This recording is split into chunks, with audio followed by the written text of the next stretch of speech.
Alors, dans notre séance d'aujourd'hui, nous allons entamer la dernière séquence de cette année, Inch'Allah bi'idnillah, qui s'intitule la poésie. Alors, la compétence de cette séquence, c'est comprendre et produire un poème. Les objectifs de la séance sont connaître et savoir utiliser les principaux outils d'analyse propres au genre poétique. Alors, tout d'abord, qu'est-ce que c'est que la poésie? Alors, la poésie vient du mot grec poia, qui signifie la création. Alors, écrire un poème, ça veut dire créer un poème. Alors, les poèmes peuvent être composés soit en prose, soit en vers. Alors, les vers, une suite de mots écrits sur une même ligne. Alors les vers sont souvent regroupés en strophes. On appelle quatrain une strophe de 4 vers et tercé une strophe de 3 vers.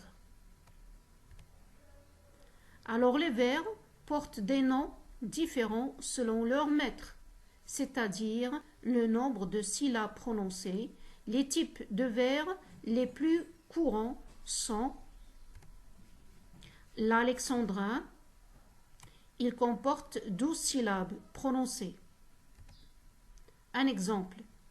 Je marcherai les yeux fixés sur mes pensées. Donc c'est un vers de Victor Hugo. On va le sonder ou bien le découper. Qu'est-ce qu'on va trouver? Alors, je marcherai les yeux fixés sur mes pensées. Alors, on va compter 12 syllabes. Alors, on passe maintenant au décasyllabe. Alors, le décasyllabe, il comporte 10 syllabes prononcées. Exemple.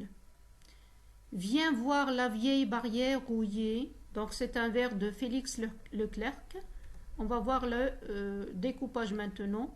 Viens voir la vieille barrière rouillée. Alors, on va trouver 10 syllabes. Alors, on passe maintenant à l'octosyllabe. L'octosyllabe comporte 8 syllabes prononcées. Exemple, 2 serpents enroulent leurs nœuds. C'est un vers de Le Conte de Lisle. Alors, on voit le découpage. On aura 2 serpents enroulent leurs nœuds. En tout, on aura 8 syllabes. Alors, il faut faire attention ici, s'il vous plaît. Pour trouver le maître d'un vers, on ne tient pas compte du E muet. Le E muet ici, il faut faire attention à ce E qu'on appelle aussi le E caduc. Ça veut dire muet, c'est-à-dire sans accent. On ne le prononce pas. Quand il est devant une voyelle, donc c'est très important, et quand il est à la fin du vers, surtout à la fin du vers, on ne va pas la compter aussi. Alors, comme exemple, l'horizon est immense et pur. Alors, regardez, on a le E ici, et on a le E, ça veut dire une autre voyelle. Alors, le E, on va l'ignorer, comme si on n'a pas le E ici, et on va dire c'est pur. Alors, on va voir le découpage pour bien comprendre. Alors, l'horizon est immense. Vous avez vu ici, on a ignoré le E, prononcé C. Donc, pur. On passe maintenant. Alors, je sortirai bras nus dans la lumière. Donc, le E, on ne va pas le compter. Et mière, une seule syllabe.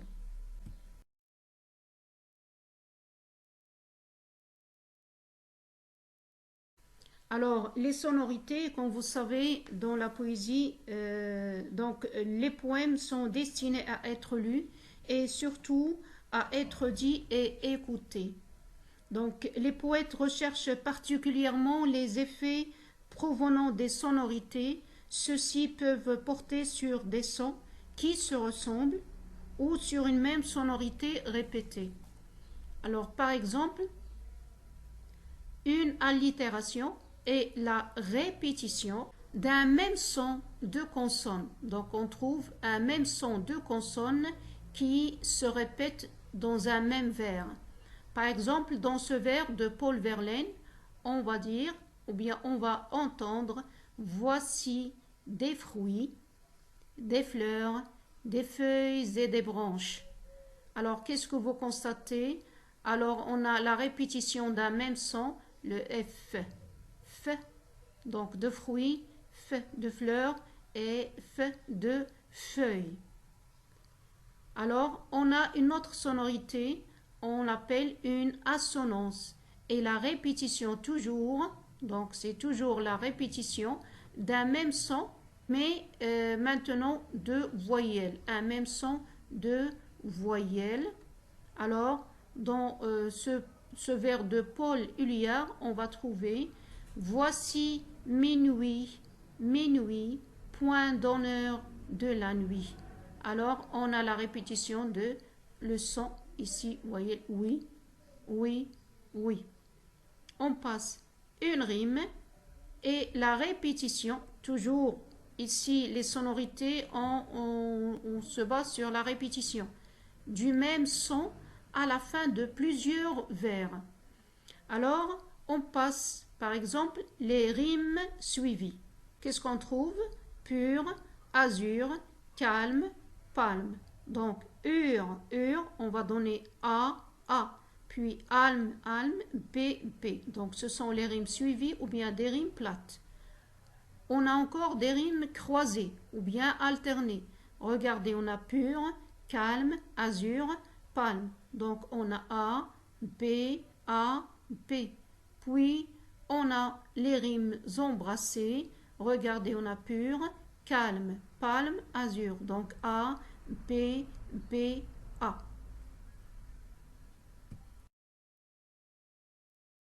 Alors, dans cette diapositive, on va voir ce qu'on appelle le rythme. Alors, le rythme, pour bien comprendre ce mot, on peut dire que le rythme, c'est la musicalité à l'intérieur d'un vers, du coup, à l'intérieur du poème. Alors, on peut avoir le rythme grâce à plusieurs procédés. Donc, tout d'abord, la répartition des groupes de mots dans les vers. Ces groupes sont séparés par des césures. Donc, qu'est-ce que c'est qu'une césure? C'est une petite pause après une syllabe accentuée. Accentuée. Alors, exemple, je partirai, vois-tu, je sais que tu m'attends. Alors, ici, c'est ce qu'on appelle la césure. Ça veut dire la coupure qui est au milieu de l'alexandrin. Donc ici, on est dans un alexandrin et voici la césure. La césure, ça veut dire la coupure.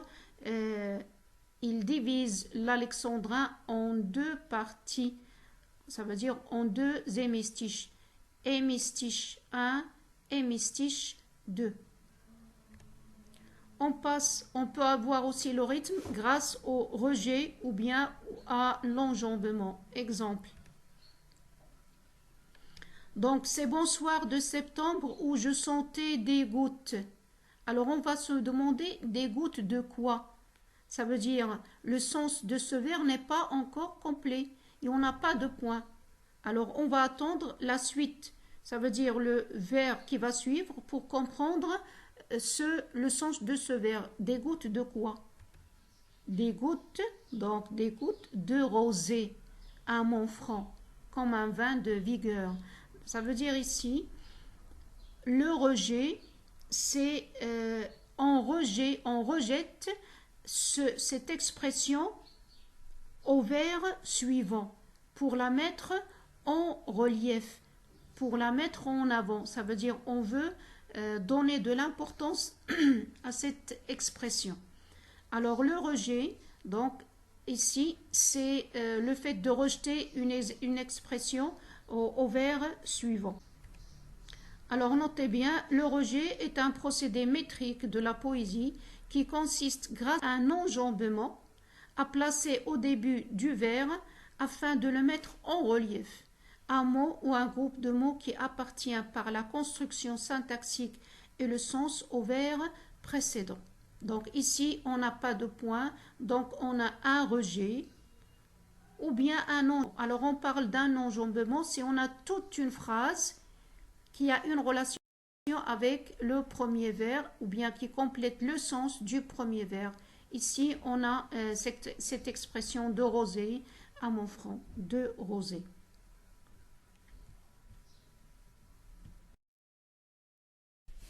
Alors, on passe maintenant à quelques types de poèmes.